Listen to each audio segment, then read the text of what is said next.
just kind of discussion of last couple of weeks. We've had a few things go on, a few things get changed. So we're going to talk about that. If you don't have time when you're watching this to really watch the whole thing, the links are to the Gadsden Airport Authority meeting last Friday and to the pre-council meeting this past Tuesday. I encourage you, go watch those. If you've only got time to watch one thing, skim through. Some highlights are that Ken Robertson made a statement that he was actually threatened by board members at the Airport Authority. So if that doesn't interest you, then I don't know what will. But just more shenanigans, more of the same stuff. But it's all highlighting the issues that we've got that are keeping this rendering plant discussion a persistent problem, and proving time and time again it's just a symptom of the problem, and that we've got a lot more fundamental problems that we've got to get at and get fixed. So, well, who's jumping on? Crystal Baldwin. Hey, Crystal. Yes, especially the pre-council meeting is a good one. I don't know. I guess if I had to pick a favorite, I don't. Watch list. I don't know. I think they're both.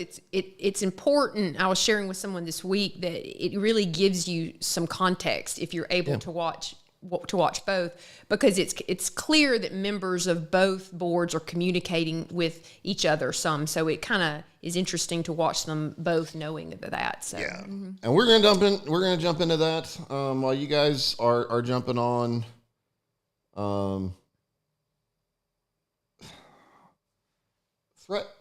Wait, who did I threaten? Danny?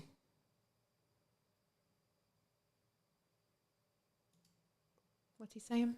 He said, shame on you for threatening him. Okay. Sorry. I'm being slow because you're saying that I threatened Ken. Yes. Gotcha. Okay. No, that is not who Ken was referring to. No. He specifically named Tim McCartney and Jonathan Welch and Jim Williams, the attorney for the GAA, the attorney that's out of Birmingham. So I did not get named. No, he was there, but he. Yeah, I was there in trying to be awkward silence. So a couple of quick admin things. So first, new hats came in. So for those of you guys that have donated and supported us, number one, thank you. And if you signed up and asked for a hat, then I'm going to try and get that stuff, start getting that in the mail here in the next couple of days. I thought they turned out pretty They have nice. red hats too. They're really good looking. Yeah, the red hats. I'll get some photos taken and get that stuff posted. I've been a little preoccupied the last couple of days. But and then we've got some new t-shirts coming. So yeah, for those of you guys that have jumped over and signed up for one of the membership, the hat t-shirt membership, we'll start getting that stuff shipped out, and the stickers as well. So again, we appreciate that and love to see it out and about in the community.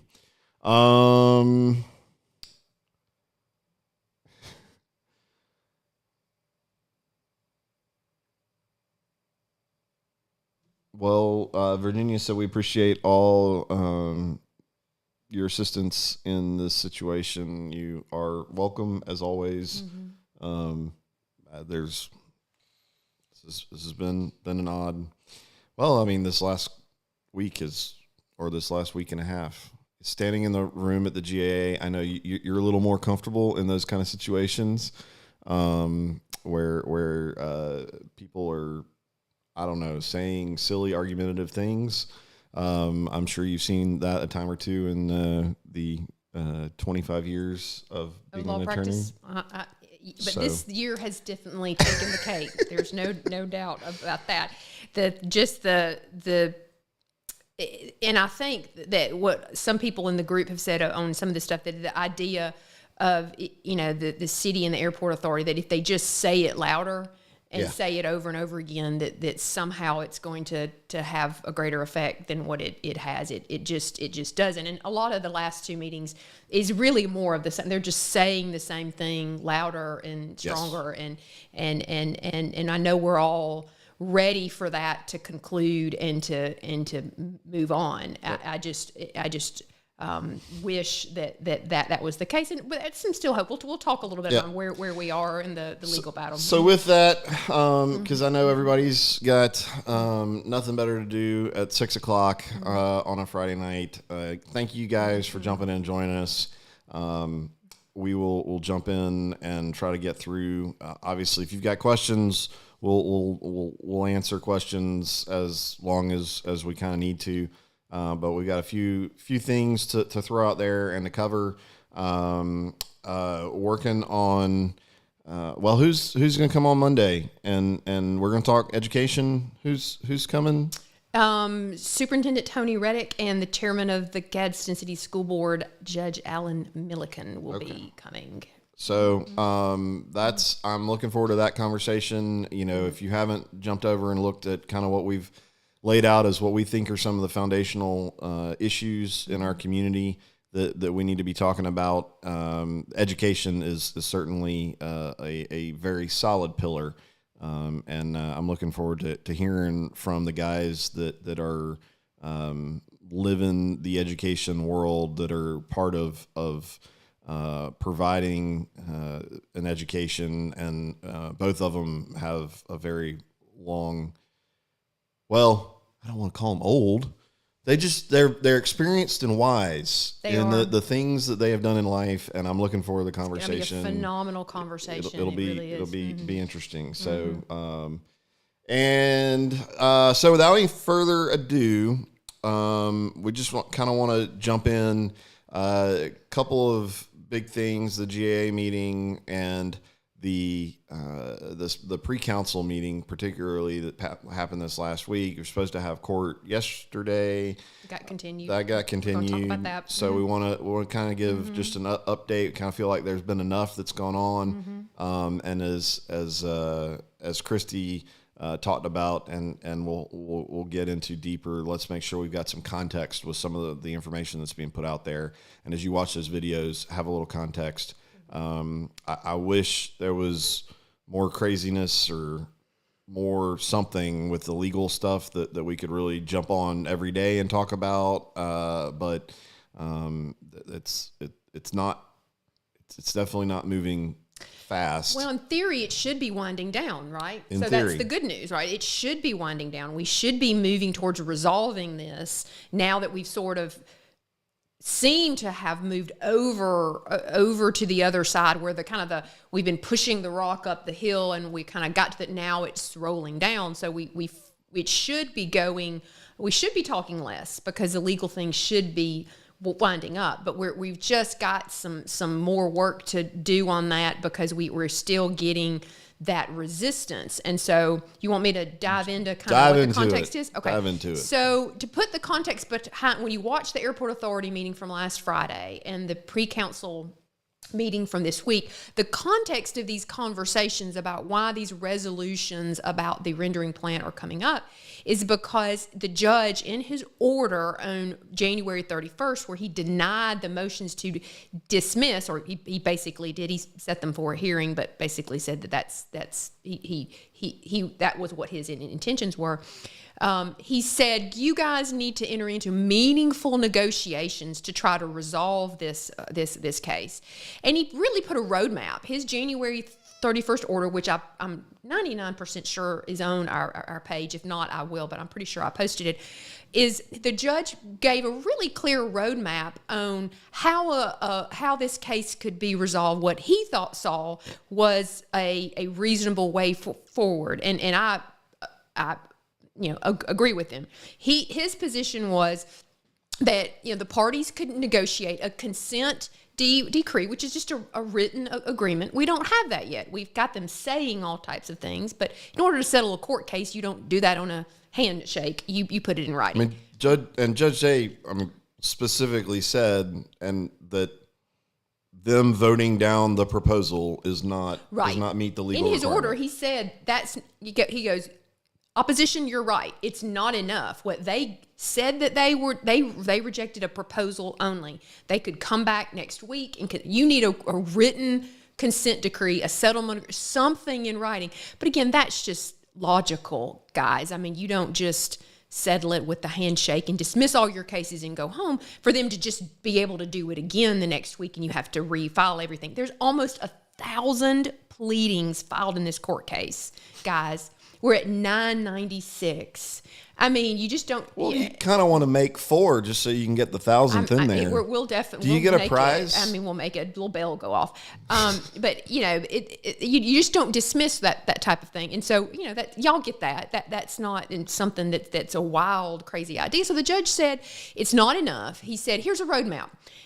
Airport Authority, you could agree not to put a rendering plant at the airport. City of Gadsden, you could agree not to put a rendering plant in the city. Pilgrims, you could agree not to put a rendering plant in the county, and we can all go home. Man, what a great idea. Simple. The judge is absolutely right. It's not that hard. So and he ordered us to talk to each other to try to see if we could resolve the case before the hearings. These new batch of motions that were almost to 1,000 on, the new batch of motions that the city, the Airport Authority, and Pilgrims filed that were supposed to be heard on February the 24th. So that's the context. I appreciate y'all bearing with me, but I wanted y'all to know that because when you look at the Airport Authority meetings and what they said and did in pre-council this week, it's coming up on February the 24th, which is when we were supposed to report to the judge what meaningful conversations we have had in order to try to resolve the case. So when you watch them, know that's what's going on. And so when you watch the Airport Authority meeting, you can tell they've never talked about any deliberations, anything about the rendering plant in front of in a meeting, a public meeting. They've all done it behind closed doors. But this last Friday, they decide to talk about it and have and you can tell they've already. And for the record, because I can hear it already, we're not complaining that they did it. Right. We're just observing. That's right. And observing and understanding the context with why they really did it, not because they've actually said, yeah, we're wrong. We should have been talking publicly. It appeared to me, you guys watch it and you judge for yourselves, that it was all, they had an idea of who was going to say what. Like it was very much prepared and staged what they were gonna do, which is fine. But it seems like that was what y'all watch it, and I'd be interested in your thoughts too. But they all just sort of couldn't comprehend how they could adopt a resolution to not put a rendering plant at the airport, and they all just scratched their heads. Without a proposal in front of us, how can we've heard this all before? Spencer Williams was very concerned about for the group Etowah Community that made the counter offer to purchase and develop. He seemed very concerned that, well, what would that mean that none of us that were involved or named in Etowah County would ever be able to do any development because they did that. That seemed like one of his it was stuff main like concerns. that, and it was like I think Jonathan Welch or Tim or what it was like just couldn't understand how they could adopt that resolution that the judge suggested. I mean, not a consent order, a written agreement. Could not just understand. It's not that hard.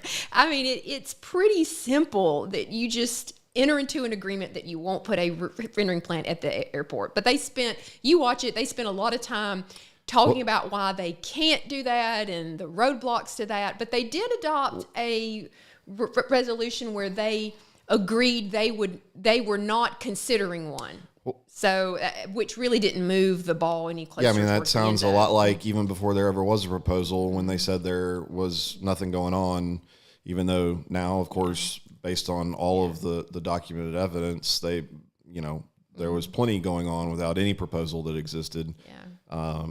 So the one thing I will say about not comprehending that kind of troubled me, especially coming from Jonathan Welch, who is an attorney, to say that he can't comprehend. It's one thing to say, well, I understand what you're saying and what you want to try to do, and I disagree with it, or I view my legal interpretation is different, and here's my argument. But to simply say I can't even comprehend what is being proposed, like I can't even fathom a way that might even happen. It seems odd to me.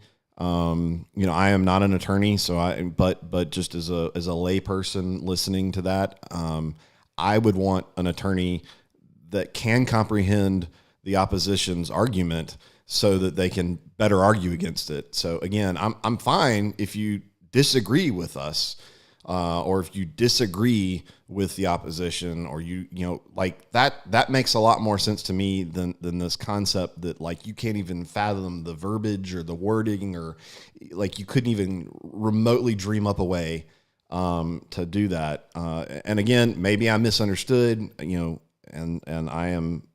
Well, I mean, even if that's the case, I mean, let's assume that is the case. If you wanted to end this, it's so close. Like, it's right there. And that's why I get questions every day like, isn't this over? Like, why isn't this over? Why? Because it's right there, and it's so simple and it's so easy, but they just won't put it in right. They just won't say it. Why? I don't know. Is it because they want it? Is it because they're angry? Is it because they don't want to concede? I don't know the answer to those. We've asked those questions to ourselves over and over again, but we can't just go away until they put that in writing.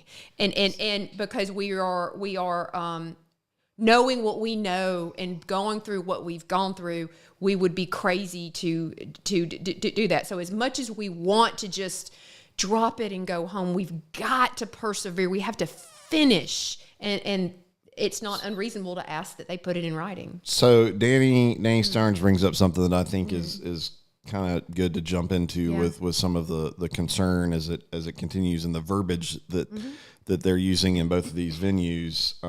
He said it makes me uneasy when elected officials refer to them as Pilgrims Pride and not JBS. They could just repropose under another name. There's so many loopholes, and that's why you get a legal written agreement that ties those loopholes up, right? And it would. I mean, I'm assuming that the verbiage would be something along the lines of like Pilgrims Pride and parents, all its subsidiaries, affiliate. Yeah, I mean that's what you. Yes, because you just can't come back and have this after what we've been through. Even for just your basic rudimentary legal case, good lawyers tie things up before you dismiss a case that has 1,000 pleadings in it, and you've gone so far down the road you don't want to start over again. So yeah, that's and again, none of these are hard concepts. Right. None of these are something that members of a reasonable board can't comprehend. We're so close. We just can't throw up. Just because they won't give it to us, because they've dug in their heels, doesn't mean we quit. We have got to keep on until we get what we need, because it's very simple and it's very fair. We've got and so I get the sort of frustration. I want this over. Everyone wants this over. We got to persevere. We got to finish it. And so that's. I'm still hopeful. So now the hearings were not held. The motions continued to March the 16th.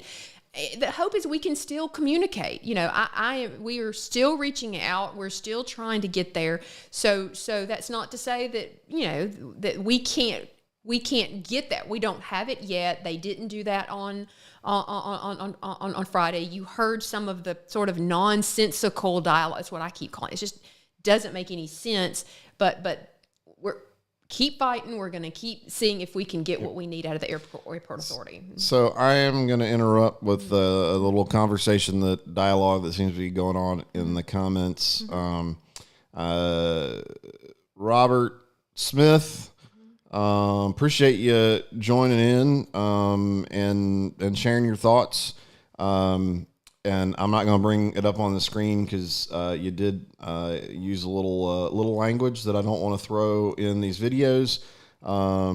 But I mean, I'm not saying if you want to use cuss words, you can. I just don't want to pull it up on the screen and do all this because I mean, I'd love for like kids to be able to watch this and learn about what's going on in our community. But you basically are saying that you think that Gadsden is dead, that it's been dying, and a comment about I guess we don't like Sherman gotten. And I'm trying to, and I see there's some back and forth in there, and I'm just. Yeah, you're right. Gadsden has been dying. The Etowah County, by any metric, has been on a decline and has been suffering. A huge of the recent past. A huge reason for that is the current administration and a lack of any sort of visionary leadership. So I'd encourage you, jump over on advancedetowah.com if you want to see what we're looking at as foundation. I'm not sure if you've watched any of the stuff that we've talked about over the last year, but yes, you're not wrong. Goodyear Steel, they're gone. We're having a lot of conversations. The point is that we need to have a conversation, and a lot of what's going on right now is that now is a phenomenal opportunity for us as a community to call a spade. Talk about our warts and all and say, yeah, we can absolutely do better. We all as a community know that we can do better. We need to get better leadership in. We need to talk about the right things. We need to figure out how to build a better business environment. We need to get our infrastructure fixed. We need to pay our first responders and more. We need to we'll get into the education. I encourage you to come listen to the education conversation we'll have on Monday about opportunities we can do with education, preparing for the workforce for the future. Yes, absolutely. I'm not disagreeing with you at all, but I'm choosing to look at it in the way that I'm hopeful. And the reason that I'm investing time is because I've seen and I know that there are enough good people in this community. There are enough people that work harder, that are smarter, that have more vision, that have more gumption. That's a good word. And what has come together this past year gives me hope that we as a community can actually make a change. This year, we can elect a bunch of new people, get new visionary leadership, have a discussion as a community, work together to develop a plan and say, this is what we want to be as a community and not just let whatever happen. So, anywho, I just take saw that that. energy. I can't read it from here, but what's his name? Robert Smith. So Robert, take that energy that where we fight for our home and for the place we live and the people in it because we love it.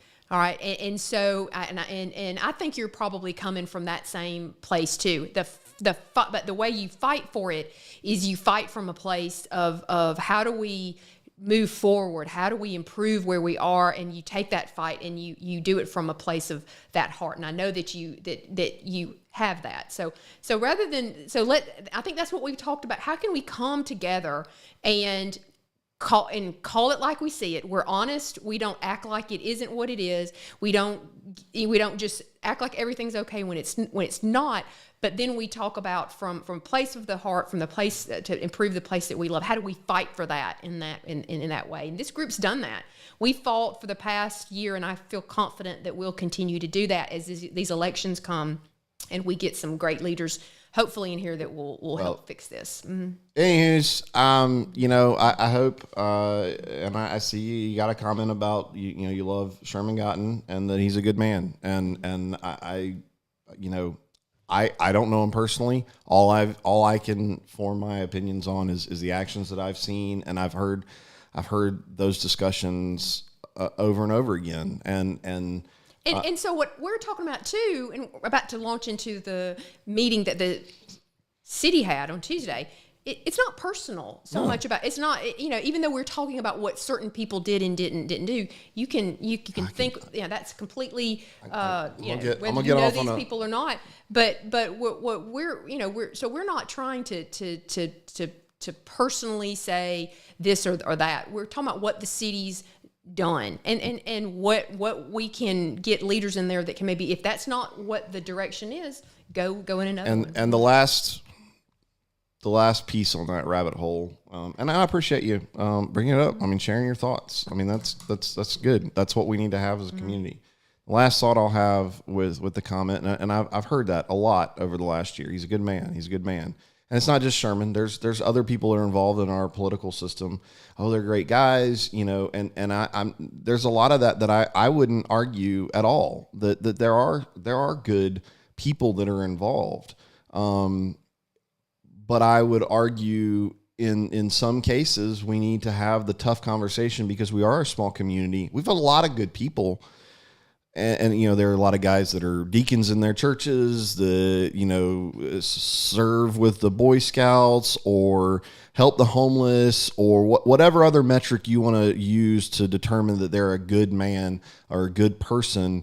That doesn't necessarily qualify them to be in a position to run the community, to manage a $50 to $75 million budget, to make decisions that could impact, how to develop, and attract industry or help a business grow from 12 employees to 1,200 employees. It's a different skill set.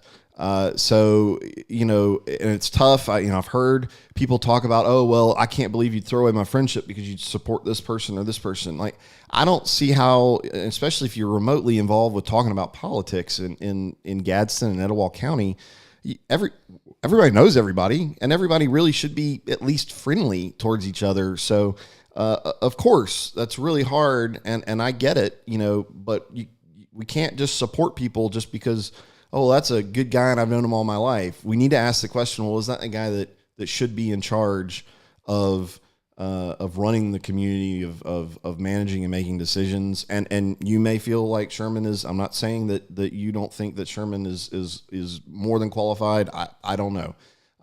But I'm just using that as a point to make that's part of what needs to change in the community, because everybody is friends. There are so many people that grew up. I didn't grow up here, so I can't say I went to school with everybody. But just because you went to school with somebody doesn't necessarily qualify them to be a city councilman or to be on an industrial development board or to be on the airport authority board. And those are the tough conversations that we need to have. So that's just my 2 cents, my opinion on it. Sorry for the rabbit hole. It's okay. I'm going to go to the city council meeting next. Yes. Yes. Okay. So the city council meeting, again, let's go back to what the context was. We talked about the context of the airport authority meeting, and we're going to talk about what Ken said. That's a little bit later. That goes with the Open Meetings Act. But the context of this pre-council meeting that happened on Tuesday, again, this resolution that they were discussing was in relation to the meaningful conversation that the judge was wanting us to have in order to resolve the case. And the city has, sort of continued, and again, the judge's suggestion in his order about a way to resolve the case is do a written consent order that states that the city would agree in some way to not put a rendering plant in the city. Logical way to get this thing solved. Instead of doing that, the city, agreed or they discussed, they didn't vote on anything, but the resolution involves an agreement that they wouldn't consent to sell the airport property. And so, they as the co-sponsor, and they launched into this whole conversation about whether or not, they was appropriate or for the city to agree to not put a rendering plant in the city. We all know they looked at the landfill, they looked at Gulf State Steel, they looked at other sites. That's an undisputed fact that before They chose the airport site, and since they have looked at other sites. Our lawsuit is about a rendering plant being a nuisance in Etowah County as a whole, and specifically asked the city not, saying that it would be a nuisance in the city, and that it's not zoned right. So the city in the pre-council discussions they talked about were, the resolution only limits it to a non-consent of selling the airport land for a rendering plant. And then they threw this language in here. Let me read it because it's, I want to get it right. The council will not agree to enter into a consent decree which will restrict the constitutional rights of future city councils to make decisions for the benefit of our city. Well, what does that mean? Does that mean you want a rendering plant and you want the opportunity to put one there? Or are you just mad that you disagree with the judge that you should or could enter into a consent order? What does that mean? We don't know. All we know is the facts are they were looking at alternative locations before. They just passed this a couple months ago.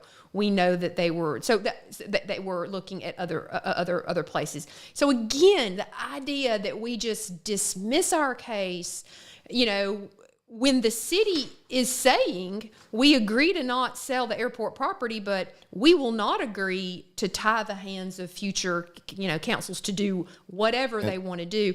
Again, that if you're telling us that gets us there, it doesn't. It's this close, guys. It's right. All we have to do is take one little step towards each other, and we can get this over with. And so when you hear all this talk about, it's over, they just won't let it go, it's particularly, I wish it was over. Particularly alarming with Councilman Johnny Cannon, right. And his follow-up discussion in all of that. Again, if you haven't watched it, go watch it. But he specifically talked about Lee Roberts having a conversation with him about them. And as in the last couple of months, I believe is what Johnny said. What Councilman Cannon says, because he raised this in pre-council, he goes, "Why isn't?"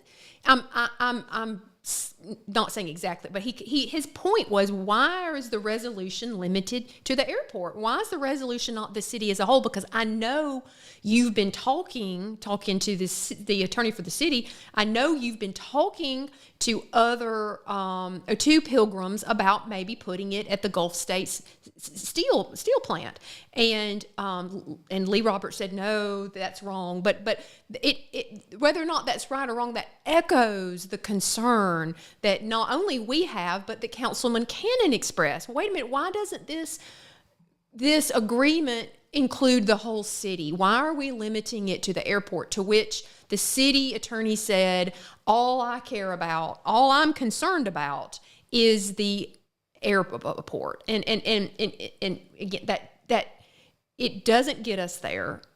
You understand why it doesn't get us there. We just have to keep chipping away at this, and maybe we can. We still want to get the city to agree in order to truly get something that can button this thing up and put it to bed. But when you've got a discussion going on where the councilman is saying, "Oh no, 2 months ago you were talking about putting it somewhere else," we would be crazy to just go, "Okay, we'll take your word for it. Let's go home." We can't do that. Y'all understand that. I'm not telling you anything that you don't understand. I'm just venting some of my frustration that I know I share with y'all. So when you watch that, keep that in mind. And we're all rattling around in our heads like, why is this so hard? I don't know either, but we're going to keep persevering. We're going to keep up the fight until we get where we need to go. Yes. Shannon's disagreement needs to include the whole city and county. Yeah. And that's what we've said over and over again. That's what the judge's order says. It is a roadmap. It's not that hard. Which, I mean, in all fairness, I guess the city council or the city of Gadsden can't necessarily cover all of Etowah. Right. Right. You know, but given that you've got the county commission, multiple municipalities that surround and help make up Etowah, that were willing to file their own suit against the rendering plant, and then a number of others that have all way back in the beginning put forth resolutions saying they don't want a rendering plant. It seems like if the city of Gadsden put it in there, we'd pretty much cover our bases on all of Etowah County. It's huge. It's a big. So, now, Lee, the city attorney did say, well, if they want to put it in Glencoe or Hoax Bluff, he did say that. So I'm not trying to suggest that Pilgrims is going in Glencoe and Hoax Bluff, but this is clearly a thought process that the city has had. What you're having, and they. Are they thinking, well, you know, there may be other cities that would be more open. Again, I'm not saying that's what's happening. That was what was said in this meeting. So yes, I think Gadsden would cover most of it, but we just need to be vigilant. My interpretation is that it's only serving to validate the concern that everybody has, and it proves the exact point that is being made, in that don't tell me it's done, but then tell me it's not done, because, well, you never know. I mean, they could just come, you know, that I mean, even in the airport authority meeting where, you know, I think it was Tim McCartney that brought up, well, you know, how can anybody predict the future? You know, chicken is a big industry around here, and we may want to, you know, do something. We may want to do, You know, so you're going to watch these meetings, and you're not going to come away from them feeling really warm and fuzzy. I'll tell you that. And so that's why it's important to know what the context of it was. And so and then you sort of talk up. Now let's talk about the other part, the latter part of the airport authority meeting that relates to the open meetings case.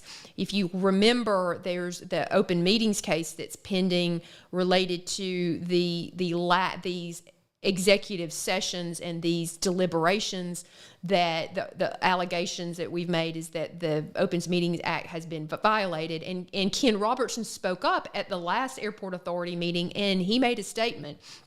He's an attorney, and he says he believes that the Open Meetings Act was violated. And so then at Friday's meeting, they really gang up on Ken, because they start asking Ken, why do you feel like the Open Meetings Act has been violated, and do it in a kind of a public bullying kind of a way, or at least that's the way it appeared to me. And Ken spoke up and stood up for himself and said, we have a hearing set April 7th on that. And he goes, I'll explain more of what my position is when I'm in front of the judge. But he did state that it was his position that he had was threatened, what was the word Ken used, or been, I don't know if I want to use the word threatened if that's not what he said, been attacked or bullied by several members of the airport authority and an attorney for the airport authority, and he didn't feel comfortable in the meeting going any further than that, and he was going to. He said their names. Yeah, and so he felt. He said it was. Jonathan Welch and Tim McCartney and the attorney Jim Williams. Which and I'll make sure I tell the whole story. They all said they categorically deny that. They did. And then it pretty much ended with Ken saying, "Well, I'm not going to say anything more until I'm under oath on a stand." So, which in and of itself is concerning. Obviously, I'm going to give a lot of benefit of doubt to Ken Roberts because what does he have to gain? Yeah, what does he have to gain? I mean, what? I mean, he got thrown in the lion's den halfway through all this stuff. Yeah. So he to me, and I've talked to you about this, and I might have shared this on another live. To me, he's a real hero in this. He could have just been like, oh, this is crazy. But he stood up and went, no, this is wrong. We're not doing this right. The people need to know. And he even pointed out as part of his what he was saying at the meeting was, I'm glad that we're actually discussing the rendering plan in a public meeting. It's unfortunate it took a lawsuit where the public had to sue the airport authority to have an open meeting in order for us to actually have one. So Ken has really stood up and stood in that gap for the people, and he didn't have to do that. This is an unpaid voluntary thing. He's an attorney. He's a big success. He has his own plane. He doesn't have to do any of this. He's doing it because he truly cares. And I'm it's unfortunate he's had to go through what he's had, but thank goodness for Ken Robertson. So even if you watch the airport authority meeting, just to watch that's a pretty interesting part of the airport authority. And then it just begs the whole question, like, what are we doing, y'all? I mean, we've got to get some leaders in place that we have accountability. These boards shouldn't. We've gone so far. We can't get them to agree to just something as simple as no rendering plan at the airport. They're bullying members of the airport authority that don't agree. Allegedly. I mean, how are we? We can't keep doing. We've got to change. So it is the accountability here. It is interesting, and you talk about these boards, specifically named Jonathan Welch and Tim McCartney. Let's not forget that Tim McCartney's on the executive committee of the IDA, and Jonathan Welch is also the attorney for the IDA. Which, if we want to talk about things that I have trouble comprehending, I don't really understand how all of that is appropriate. But, again, I'm not a lawyer. So how in this situation, been able to maintain objectivity for each individual thing.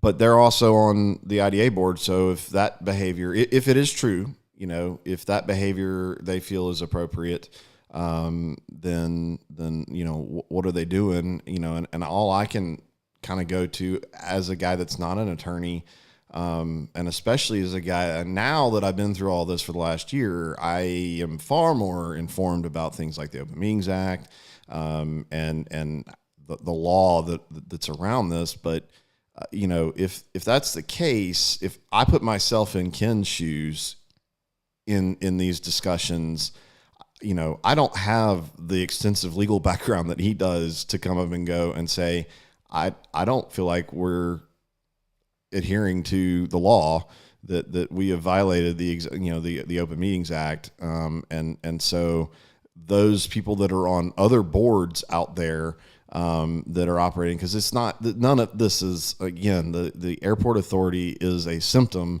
of an overall systemic problem. So it's just the extreme example that we're seeing and dealing with. It is a problem on other boards. I guarantee it. I promise you.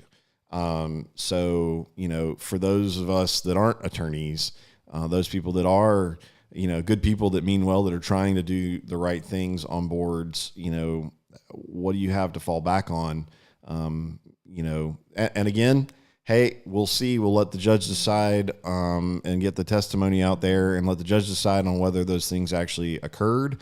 So I'm just saying that's Ken's that's a tough used one. to being in a courtroom and being in the whole confrontation that goes along with that. He was a judge for a while. I mean, he's used to that. So to your point, what about people that are just volunteering on boards to serve, just trying to do the right thing, and experience this, could experience this, but don't have that skill set in order to bring. And I'm not saying that is what's happening, but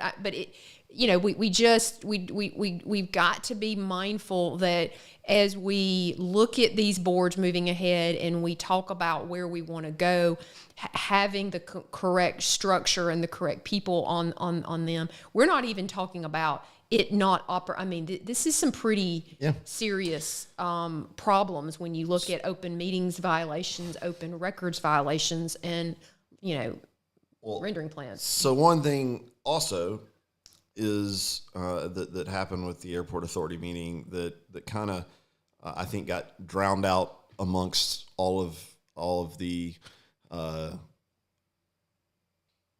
drama, confrontation and drama.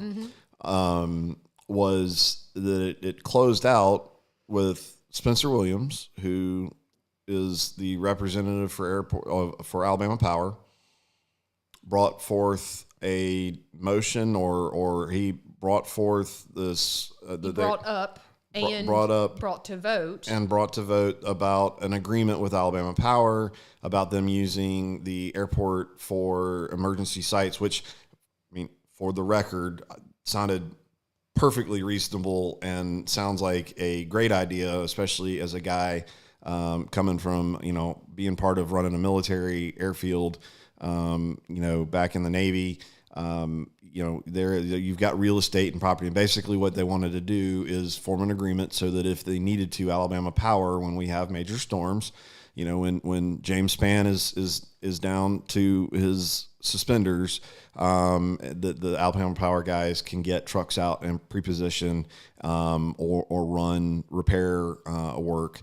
And they want to get a formal agreement in place. That I have zero problem with. I think that sounds like a great idea. The problem is just the very notion and process with which it went through, that you have a member of the board who brought forth business representing Alabama Power, and then they brought it up to vote. He voted on it, and they didn't actually have anything in writing.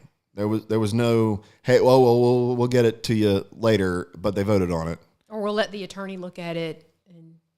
So they didn't actually have the proposal, the writing put forth. And again, it may seem small, but it's just, it's about, is that the process? Is that the right process that they keep preaching? We'll follow a process. That seems like a wrong process in multiple aspects. So, and I would encourage anybody that's out there on boards, don't vote yes for something if you don't ever actually lay eyes on it and read it, understand it. That just doesn't, that's odd. So again, I think that kind of got glossed over. Anything? Did you have anything else on your list? That's the main thing. I think that as we move towards this next phase, which will hopefully result in closure, right? That like you said, we're not, we don't have sort of pleadings filed hot and thick, which is good. We're trying to move towards buttoning this thing up. But if we don't, what happens if we don't? What if they just dig in their heels and go, what, Christie, or opposition, we're just not going to. Then we have a May trial date. Whether or not there's going to be some type of efforts or shenanigans to change the trial date or file appeals or whatever between now and then. If we don't agree, I will update you as we go. Look, we need to move on as a community from this. It would be a shame if we ended up having to, go through a full-blown trial, because the judge has said if we have to try the case, that's completely fine, and go put the community and put everybody through a trial. If we can just resolve it, just it's one little step. Just we reach out and get it done. But make no mistake, if they don't, we will try it. And if they try to appeal it, we will fight that. I mean, we will finish this. We will persevere, and we will not fumble the ball on the 1 yard line and let this thing come back. Ultimately, we've all said that elections is going to be the real solution to all of this. And once we get leaders in place that won't pursue this type of thing, then we know that we can truly be over with. But in the meantime, until we get to that point in time, We want to resolve this. We're right there. The judge has given us a roadmap. We're trying to follow it. But if they refuse to walk down that road, then we'll do what it needs to be done. And I hope you will too. I know you will. You'll stick with us and understand, why it is important to finish the job, because that's what we do for our home and people we love. We protect it, and that's what we're going to do.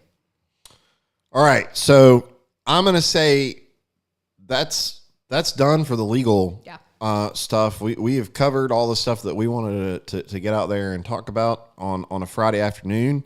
I'm going to turn to the chat because there's a lot of good discussion that's going on, and if you guys really want to get into some of this, I'm game. I think I got. Do I need? What's going on? I feel like I'm in the dark. What are you getting me into, Michael? Well, so first off, there's a guy over on YouTube that's asking that he came across this opposition. Are we simply opposed to odor or the morality of rendering? Nothing to do with the morality of rendering. That you need to go way back to catch up. It comes down to and it has to do with the odor. It has to do with the location of where they wanted to build the rendering plant, which was at our airport, and a number of other issues. The process with which it was brought in. And all that kind of stuff. But no, the simple answer is it has nothing to do with the morality of a rendering plant. We have all fully acknowledged that the rendering plants for meat products are necessary so that I can go get a package of skinless, boneless breasts at the grocery store and not have to go kill my own chickens. So that answers that. If you want to dive in more, head over to advancedetowah.com. You can follow links in any of the videos we've got on YouTube and get more in depth in that. So the other good one that's occurring in our community is this discussion about, and I'm not 100% sure. We watched the steel plant die in Goodyear. What are we thinking? And I don't. Again, it's tough when the context of y'all are having kind of a conversation back and forth. What are we thinking? I'm not really sure what you mean by that. Again, you mentioned that you love the Gadsden and the community and Etowah, I believe. I saw a comment in there, and that's. Is this the same Robert Yes, Smith? This is Robert Smith. Mm-hmm. As a guy who's a transplant, I wasn't born and raised here. Which first off, I'll say that this concept that like my opinion is less important because I wasn't born and raised here is kind of another silly notion that I've kind of come across since I've been in this community.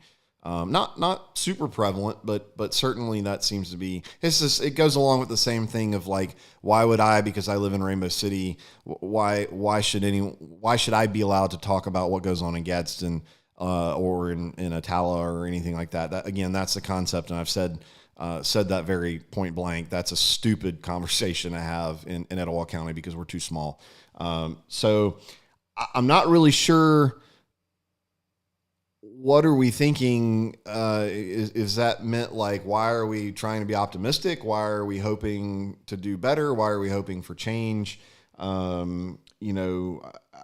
don't know what else to do. I mean, sitting around and letting our community die, if that was the case, I mean, quite honestly, what that really looks like is a steady decline in population, and the majority of high-skilled labor people packing up and leaving, which is exactly what has happened over the past decades. People that have gone on to pursue, tech companies or whatever else it is that are higher paying jobs. They packed up. All the kids pack up and move to Huntsville or Birmingham or Atlanta or somewhere else because there isn't anything for them around here. So I'm not really sure what you mean by kind of like, what are we thinking? And then some discussion about Goodyear and it's just sitting there, and what else could be done with it. And I see, there's some good comments and replies. And a lot of that, I don't know the answer on all the details on Goodyear. I know many people do and have much more knowledge about kind of the whole background of Goodyear, the environmental condition with which Goodyear sits there. I certainly would not say, hey, let's turn that old Goodyear facility into a meat rendering plant.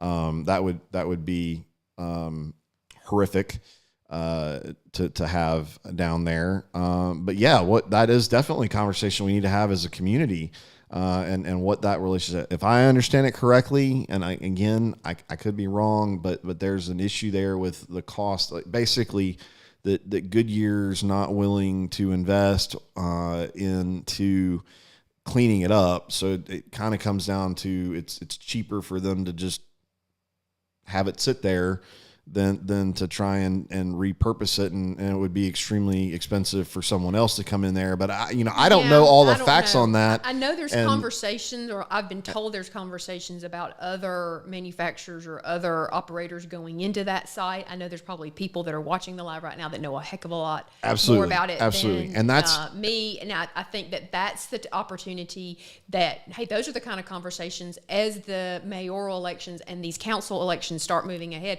Those are great questions. Get your list of questions. Get on the Facebook pages of those that are running for office.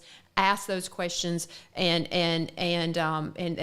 those are the kind of engagement. I don't know all of those answers. I could kind of guess, but I'd rather you talk to the experts that know a little bit more on that.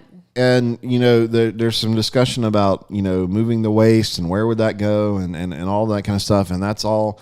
I'd tell you that's a great conversation to have with Coosa Riverkeeper, as they're dealing with things like the coal ash leak that's coming into the river, as they're dealing with that those are great examples of discussions that and they're not fun by any stretch, and they're certainly not easy conversations to be had, but they're conversations that we need to have, and we need to not just throw our hands up and go, oh well, everything's dead, and we have, so like Christie said, that's a great conversation to have with particularly mayoral and city council members or people that are candidates that are running, I guess everybody that's running with ideas on how do we get after that, how do we tackle that. I've seen some discussion about this concept of replacing, Goodyear and steel and bringing in some other like one major industry and some, that saves the community. I think that's also a very, very good discussion that we need to have. And again, my opinion on that would be it's just not the realities of 2022 and the world that we live in today. That we need to diversify an economy. What we've talked a lot about with Advanced Etowah is really, I think we need to double down on figuring out how do we help the existing businesses that are here. Just start there. We talk about the business environment that we have here. I mean, how many people do you know that are like, I wouldn't build a business in Gadsden? How many people do you know that have businesses in Gadsden that say, well, I've done it in spite of, or how many businesses have packed up and moved to Rainbow City or Southside or somewhere else because of the current environment that exists in Gadsden. So I look at that, and I'm not an economist, I'm not a industrial recruiter, but common sense would tell me if people here aren't willing to try and build businesses, then why are we even discussing trying to recruit someone, especially large scale businesses who that have things like investors that they've got to answer to and all that kind of stuff. Why would we think that would be the first place we should start, is trying to recruit a business in to save us when we're struggling to even have people that want to build their own businesses. Well, but I mean, who do we want to be? We haven't even answered that fundamental question. We don't even have a master plan. We don't even know what we want to be as we move from this Gulf States, Goodyear, post world. What are we after that? Which I also want to kind of point out what has been an interesting observation for me, and again, maybe I'm wrong, but this concept that all of a sudden now in 2022, we're as you said, post steel and post Goodyear. I mean, I've known of Gadsden and been around Gadsden now for a little over 20 years because my wife is from here. Dragged her around in the Navy, so I was bits and pieces coming into Gadsden through from about 2000 on. It's always been my impression that Goodyear's always been kind of 1 foot out the door, anyways. Mm-hmm. And the steel plant's been going for a long time. 99, I think 2000. So the fact we're just now dealing with some of these issues really shows the breadth of what the problem is. But not that and I get that a lot, especially there's kind of this idea that there's a group of people that just run Gadsden down, just hate it, and what about Goodyear and Gulf States, and the frustration that I see from people. And then there's the other group that feels like that by talking in a negative way or discussing these problems that we're making it worse, that we're trying to run down our home, and that no one's going to want to come here if we don't talk in a positive way. And I think there's elements to truth to both sides, because I try to look on the bright side of things, and I don't always like when people kind of run it all down. But there's a level of frustration that comes from a lot of that. So while there's certainly negatives, there's a lot of and that's what leadership is about, right? That's what leaders do. Yeah. They have a vision and they go, here's our warts, here's where we shine. How do we figure out what we take and who we are, and we make the best out of that? And the problem is we just are at a point where we've accepted less. I believe we've accepted less than what we should have accepted for a long period of time. So David Stanley, always with the good comments. And I don't know if you mean this somewhat as a joke or if you're dead serious. Can the city pass a nuisance abatement on Goodyear and send them the bill? Which of course we hear, they do a lot of the nuisance abatement and that, They do that a lot. I've got plenty of clients who they go and mow their grass and send them a bill for doing that. Why don't you tear Goodyear down and send them a bill for doing that? I'm saying that tongue in cheek, but David makes an excellent point, and it's a great example of what's the priorities around here. And again, it all goes back to what our leadership is, and ultimately we get the leaders that we deserve. And if we just need to decide that we deserve more. And I'm not trying to say that Sherman, to speak to what Mr. Smith had said, that this leader or that leader is a bad human, a bad person, a bad woman or a man, but clearly, I think we can all agree we can do better than what we have been doing, and we need to elect leaders who reflect that. Just my personal opinion. Yeah, I'm just a lawyer. I'm just the person that's supposed to talk the law. So I'll leave all the deep stuff over to Michael. Well, that's not true. Well, that's not true at all. So you're a business owner in the city of Gadsden. Not a voter in the city of Gadsden. I live in the county. That is true. And that's part of the other conversation, that we keep having. That's why Mayor Taylor in Rainbow City has asked for input as I can say we over there in Rainbow City are developing a master plan and asking for input from everyone else. So, we are seeing leadership that is starting to get it and to go, hey, we need to reach across, the lines, because I don't know how many people do you know that actually live and work in the same municipality. I don't. So, it's good discussion. Buster, the comments about the gas station and restaurant capital of Alabama, I don't know if you're meaning that in tongue in cheek, or if you're trying to say that as kind of a discouraging thing. I mean, and I've heard that. I haven't heard it as much in the last 6-8 months, but it kind of goes along this concept. It's just Gadsden, the gas station and restaurant capital of Alabama.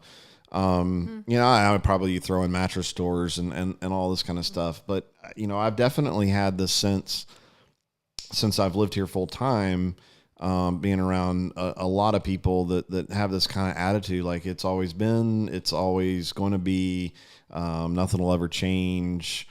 I mean, if that's the attitude you choose to have, I mean, that's okay. You have the right to your own attitude, but I would encourage you to say, or I would say to you, if you maintain that attitude, then yes, it will be a self-fulfilling prophecy. And I've also been around enough people that don't have that attitude, that want to change that and not be the gas station. They just need to talk to Joe, Taylor, and Joe Taylor will fix them. Or Beth Ann Mashburn.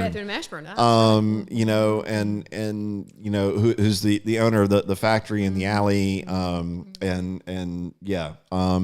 So yeah, I mean, if that's the attitude that you have, I mean, you're welcome to your opinion, and I appreciate that, and we need to have that conversation. And I would hope that you would engage and listen and go, okay, how do we change that?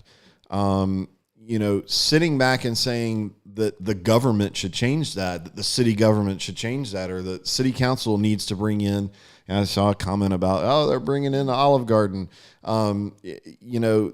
The city council's job is not to bring in Olive Garden, and for the record, Olive Garden ain't going to make a fundamental change in the stature, of Gadsden.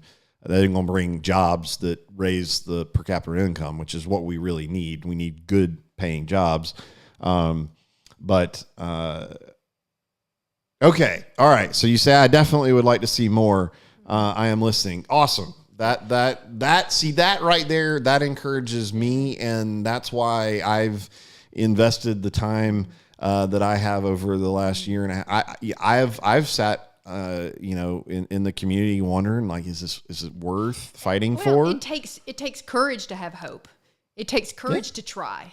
And I think that there's a lot of you'll never let down if you don't expect much. There's a lot of frustration I hear from people, and I've heard from people for years, but particularly in the past year, especially when this rendering plant thing first sort of started. Like, it's a done deal. Y'all, why are y'all even trying? You just need to just quit, Christie, but I hope people can see that if you just have some hope and you try and we work together, it's not going to be perfect. It's going to be hard, but we can do better. We can have better than what we have. And I think people have got a glimpse of that. And that's why we're sitting here. That's why Advanced Etowah exists. That's why this court case is going on. That's why you're listening on Friday night. And I dare to say that you're probably not listening this unless you deep down you probably have a little bit of hope. So I hope so. Yeah. And if you're kind of new with what we've been talking about, I would encourage you. We started this whole Advanced Etowah concept came out of the rendering plant, very quickly realizing that it was a much bigger problem than just this rendering plant, than just the airport authority, than just the IDA. And if we've any hope of steering the ship in a different direction, there's some fundamental stuff. I'm not, and we as an organization for Advanced Etowah and a lot of the group, I don't have all the answers that are specific to what should go in Goodyear. And that's not what we're trying to solve. That gets to the concept of the core foundational issues that we have seen.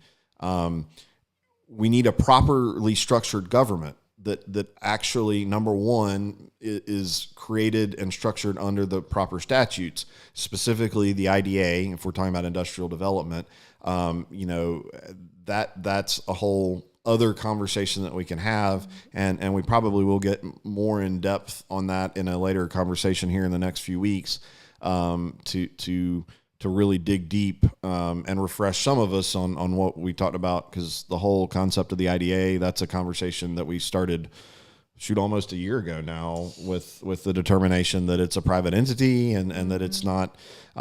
So we got to get a structure of government that's put in place. We've got to get people that represent that are truly representative of the community on the various boards, the IDA, the water board, all of these, but right now we kind of have about the same 5 or 10 people on a lot of these same boards.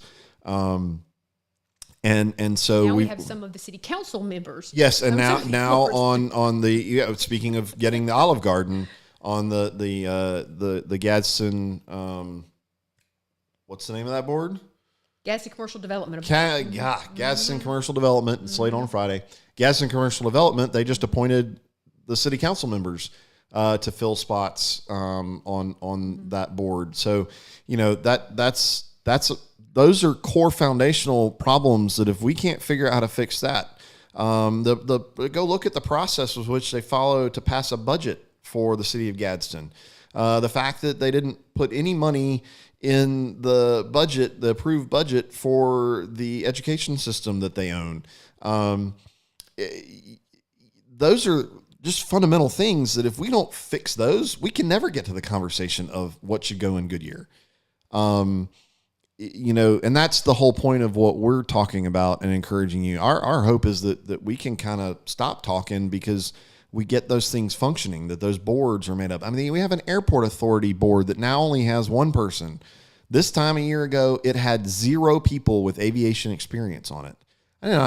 Shouldn't be all aviators, but you'd think that at least a couple should be required to have some aviation knowledge and understanding. Those are the things. This is basic. How can you even really start getting into how can we develop, an airport when you've got no one with aviation knowledge and understanding? And I saw a discussion about what is the airport used for? Well, right now we don't really even have anyone on the board other than now Ken that really understands the aviation and what even is the potential of the aviation industry. And we've tried. We've certainly offered ideas and concepts for those of us that have the aviation background. The airport authority has historically, and a lot of these boards have just been an arm of the mayor's office. Yep. That's what they are set up to be. That's what they are, and that's why they don't function the way that they're supposed to. And they're not.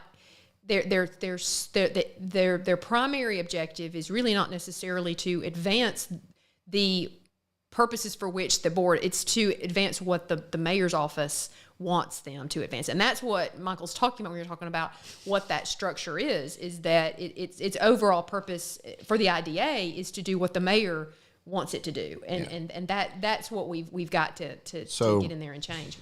That's the long-winded, but I guess, I'm going to keep talking about it. And if you guys want to keep listening over the coming year and through August, these are the things that I think we need to talk about. There's shiny objects that are out there, like the Purple Onion, David Stanley, asking about when the Purple Onion is going to open. I don't know, I'd like some hummus too, David. I'm with you. But again, these discussions when we really talk about the big picture of what can make Gadsden better, it's not the Olive Garden or the Purple Onion, although I will confess I have never eaten a Purple Onion, so the Purple Onion may be the life-changing thing that makes all life better here. But the point is... It goes back to the reason that we got on this live. To me, a large reason that we got on this live is because it's so easy, especially when the election season happens, right? To get... to start talking about all of these things that draw our attention away, and that's what happened. But if we've got to focus on the rendering plant needs to end. We need to focus on the foundational issues that aren't working here, and we need to keep talking about that and keeping you guys aware and engaged in that conversation, because if you don't, then we just start talking about all these other things that are worth talking about. Don't get me wrong, but we've got to keep our eye on the ball on what the important things are, and then once then we can start talking about other areas, which is one of the reasons we wanted to get on here and talk about where we were from a rendering plant point of view, because it's still a foundational issue that we've just got to fix, along with all these other ones that Michael was talking about. All right, so here's a good one. We'll just take some questions, and like I said, we've covered everything we wanted to cover, so you guys don't feel obligated to hang out. What does it take to have a deep audit of the city and its finances? That is our money. It's technically it's your money if you live in Gadsden. I don't live in Gadsden, but I mean, it's some of mine, right? I pay some taxes around here when I buy stuff. So, what does it take? What does it take to get an audit? Well, the city's audited every year, so it's not like there isn't an audit. The law requires them to have one every year. So there is one, but I think the question really is, an audit so that somebody else who hasn't kind of had their hands in it and eyes on it, an outsider, look at that and again, that's what an independent audit does, but it's really not a forensic type audit that goes deep down. I've got the answer to really my thought. There's the legal. I mean, if there's a complaint, the public examiner's office in Montgomery, that's their job. When governments or entities or a governmental agency, there's some concerns, they can send auditors in and they can do all of that. That is, but they have to have reasons in order to do that. That's a big. And they've looked at the airport. The airport authority, they have, and so that's one way. But really, I think what we really want is we want a mayor in the city. In the city that adopts a budget in a transparent way, that explains what the how the money's spent, that makes it open and available on, heaven forbid, a website. And I get the city's going to go, we post our audits and our budget on the website. Yeah, but you look at that and tell me if it makes any sense. It doesn't, but it puts on the website explaining where the city money goes and it doesn't go, and is a open, transparent source in order to do all of that. I would submit it's really going to start with leadership in the mayor's office and making sure that there's a clear directive from the mayor to the finance people about the transparency level, the clarity, and the budget, approving the budget in a way that everybody understands. It's all hide the ball right now. Look, and we have tried with the city to ask for records and finances, and it's difficult to get it. It's difficult to make heads or tails of it. And I believe that a leader in office was really the ultimate person that's going to fix that, because the state auditors, that's just not they have to have a reason to come in and do that. And so the auditor's office has, they were engaged with the airport audits early on, and Andrew Jones, Senator Jones, helped facilitate discussion with them and encourage them to look. And I believe their kind of official rule, like the rules, because of the pending litigation, right, limit them on really rendering any sort of opinion. Mm-hmm. Right. They had an opinion on their review of the airport authority records and audits, because they've had a couple of audits. They don't get audited every year. They haven't every year. I'm not sure. I haven't seen them all. And the airport gets even more confusing because there's also this FBO entity, which we could go down a rabbit hole. That's a whole rabbit hole. But the state auditor's office could not make any written findings because it was in litigation. So there are some something they wanted to say. I'm not sure what that was, but they were not able to say that because of the ongoing case. I'm not saying it was good. I'm not saying it was bad. I'm not saying what it was. They were just unable to put that in writing because with litigation ongoing, they are prohibited from getting involved at that point. So, and we've had, yes. So I don't know. I'm with you though. It would probably be nice at some point. The reality though, I think from what little I understand of some of the issues that have occurred budgetarily, over the last decade,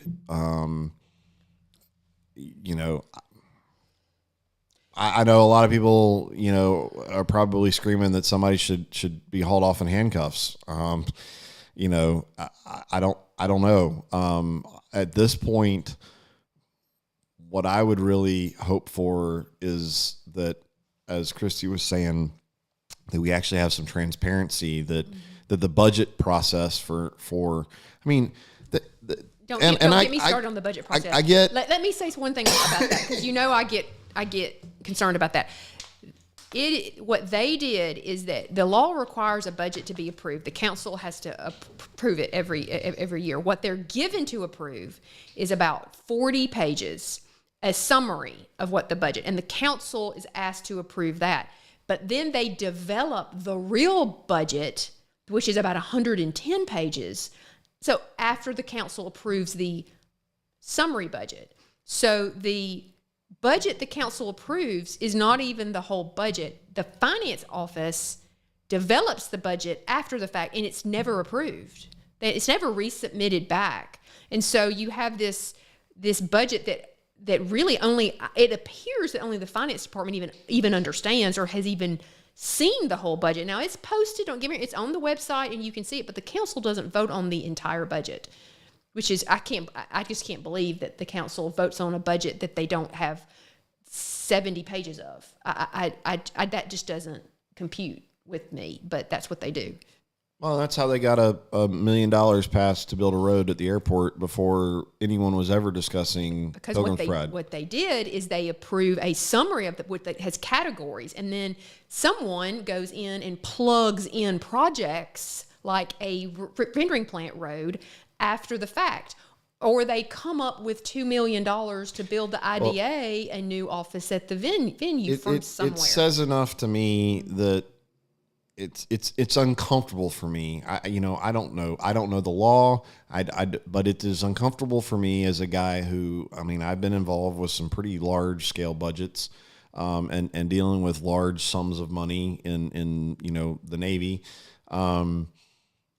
that you would summarize how you're going to, or approve a plan to spend $24 million and it's on a half sheet of paper.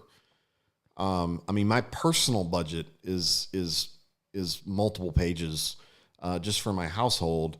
So I'm not really sure. And I get like, oh, well, the ARP funds, we developed like that.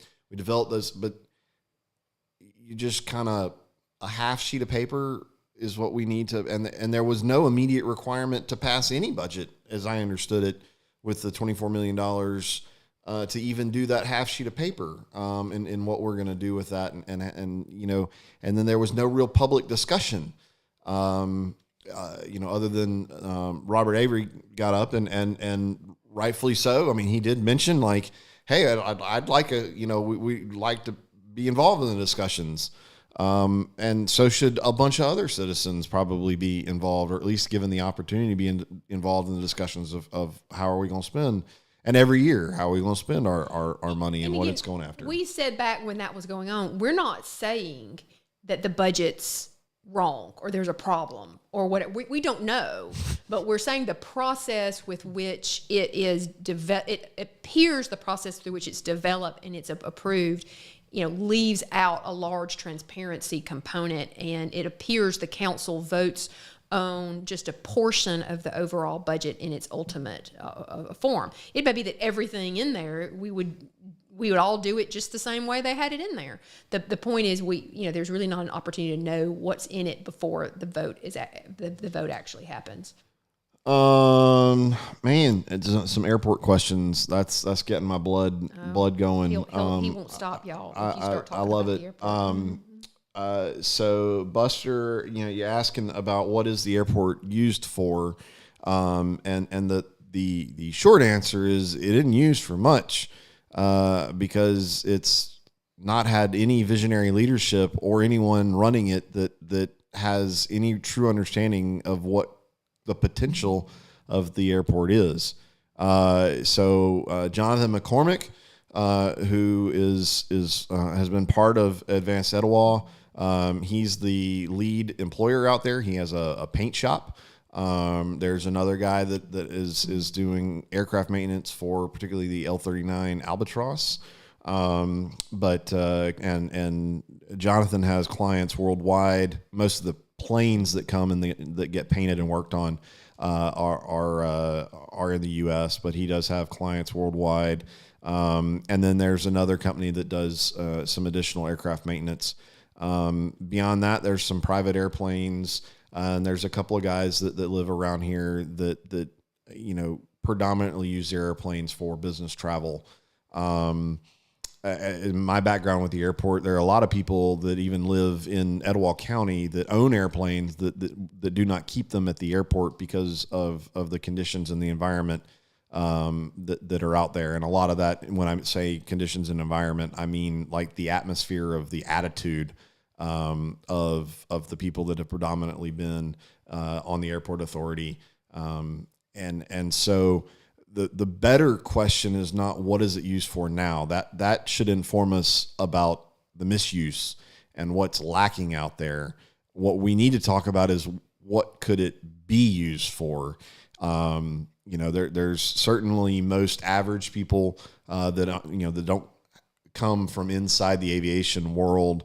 You go straight to passenger traffic because that's what most of you guys will interact with.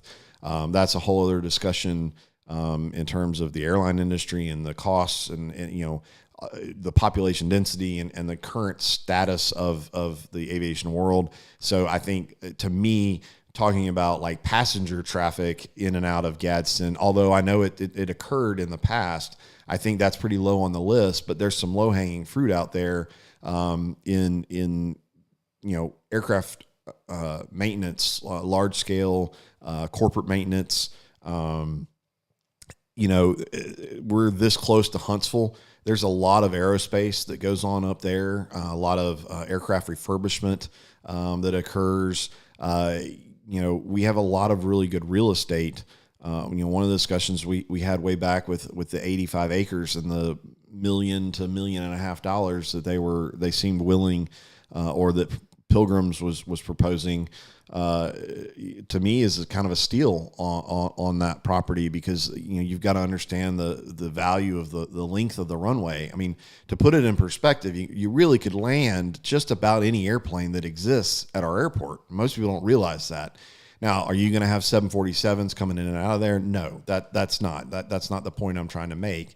But the simple fact is, it's not a little rinky-dink airport. It's bigger than Albertville's airport, and we have a fraction of the industry and development that is occurring. And when you talk about aircraft maintenance jobs, you're talking about jobs that are starting at $23 an hour. When I was a general manager out there, I mean, we had mechanics that they're earning $70,000, $80,000 a year plus.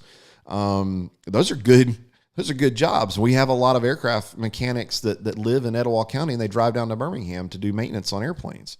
So one of the things I would throw out there is the question of, if Delta or Southwest out of Birmingham, and this is just in the airline world, they have airplanes that from time to time have to go down for a long period, 15, 30 days or whatever. So they got to put them in a hangar. And what are they paying for hangar space in Birmingham? And if they want to expand and get more hangar space, is there room to expand at Birmingham? And what do you think Birmingham's charging them? Well, we've got a beautiful airport that's completely undeveloped. Is there an opportunity there that you work and build facilities for a Delta to go, hey, look, you've got long face maintenance, and we can build you big enough hangars that you can put 2 or 3 airplanes, and it's going to be a fraction of the cost of having to have those airplanes at Birmingham.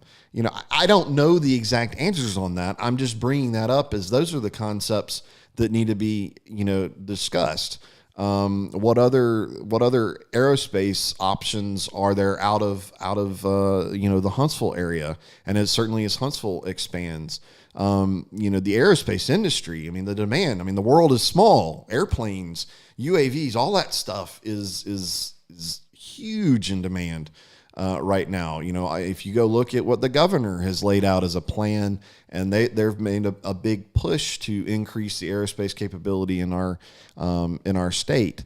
So again, the question, I think, what's the airport used for, is the wrong question.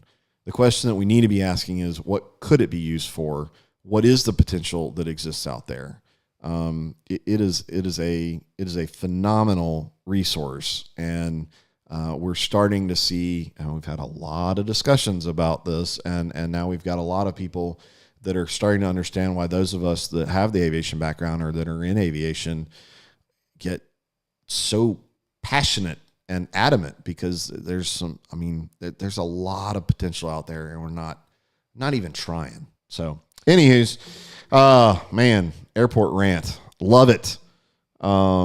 Mercedes-Benz flies parts to Atlanta. Yeah, I mean, look, guys, logistics, let's just, Jeff Bezos and Amazon, let's just put this into context. His goal and what you know, or what Amazon is desiring to build is same-day delivery, right? The ability for, I click, place my order, and that afternoon I'm getting it delivered, which is nuts. But what do you have to have for that? You have to have a very extensive logistics layout. Well, aviation is a part of that. You know, I mean, there's so many things. You know, it's not just, it has very little to do with the private airplane owners that are out there. That's not what's going to revolutionize and change or move the needle, so to speak, in Gadsden. But there's a ton of opportunity. Large industry, requires airplanes, and it's not because they want, you know, fancy planes to fly on as fancy, you know, executives. It's because the scale that they're at, time is money, and their time is extremely valuable, and so that's why they invest in airplanes and they move executives around. It's just a whole different world that most of us don't live in. So, anyways, I hope you find some value in some of that, and I'm sure for some of you it's a repeat of listening to me drone on and on.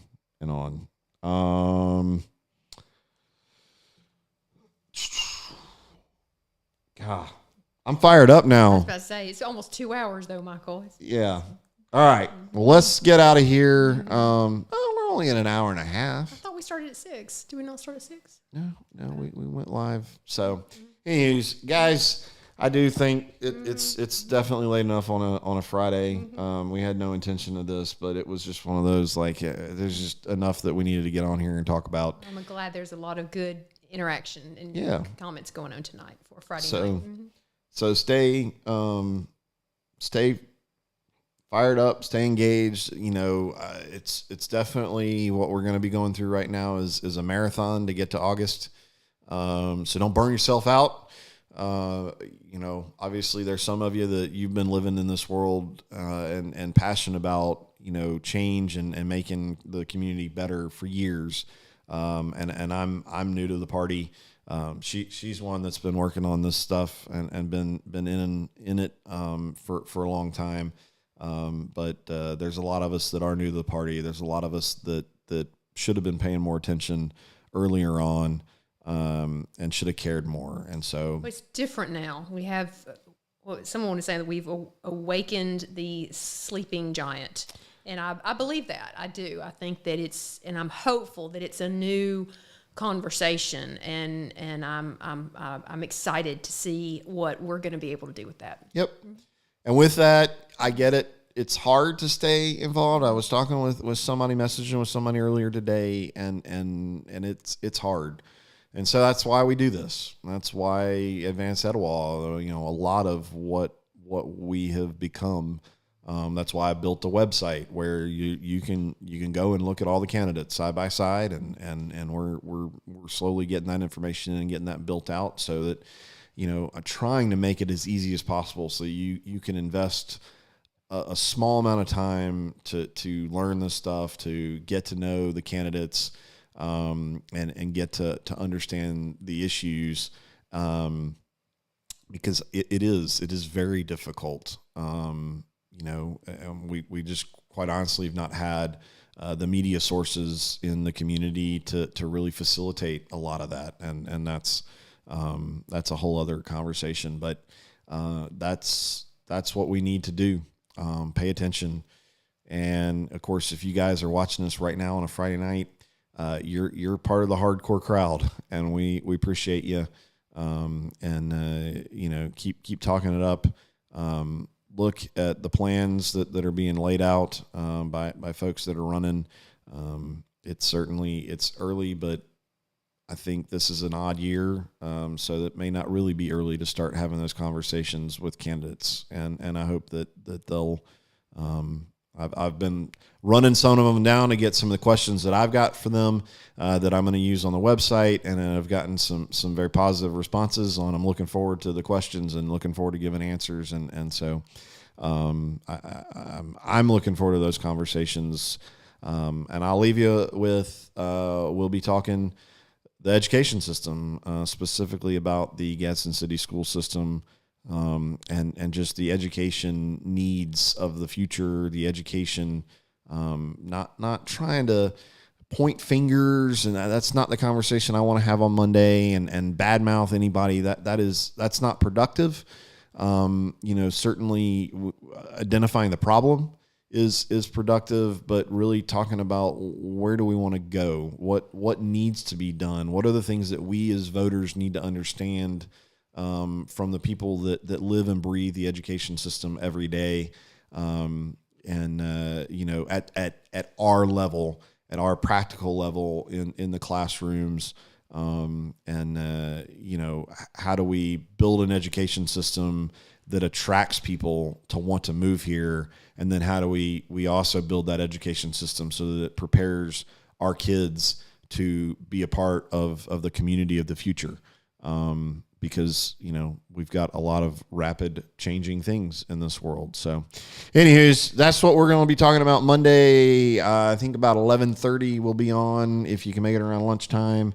And then we've got some other stuff getting planned out in the future.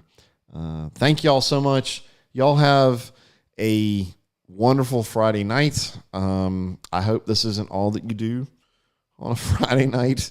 Go enjoy one of our lovely restaurants. Where do we eat for lunch? Where we get the food from? The Downtown Chief. Downtown Chief. Mm-hmm. I will publicly admit today was my first time eating food from the Downtown Chief. I've always heard great things.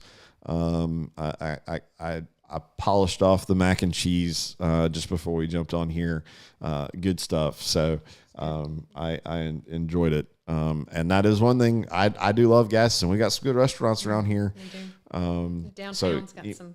Yeah, it's nice being in the area. We get a lot of really good lunch. So, all right, guys, y'all have a wonderful night. We'll talk to you on Monday. We'll see you on the internet over the next couple of days, I'm sure. So, thank y'all. Let's be encouraged. Let's have hope. I appreciate you guys.